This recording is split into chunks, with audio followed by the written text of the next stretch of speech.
नमस्कार,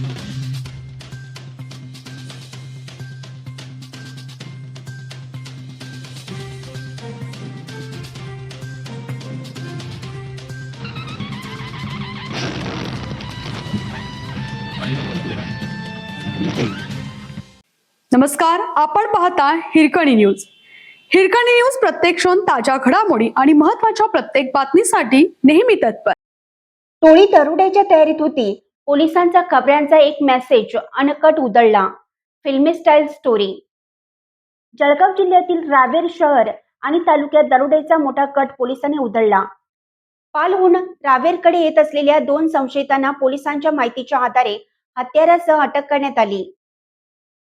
याबाबत रावेर पोलीस स्टेशनचे पोलीस हेड कॉन्स्टेबल ईश्वर चव्हाण हे पालदूर क्षेत्र येथे कर्तव्यावर असताना त्यांना गुप्त बातमीदाराद्वारे माहिती मिळाली की पाल गावात एक पांढऱ्या रंगाची इको 4 चाकी वाहन येत असून त्यात अंदाजे 5 ते 6 व्यक्ती पाल गावात संशयास्पदरित्या फिरत आहेत.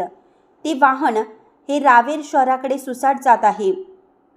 रावेर पोलीस स्टेशनचे पोलीस निरीक्षक संदीप पाटील यांनी लागलीच रावेर गुन्हे शोध पथकाला योग्य त्या सूचना देऊन रावेरकडून पालकडे रवाना केले. तसेच एक पथक पालकडून रावेरकडे पाठवले.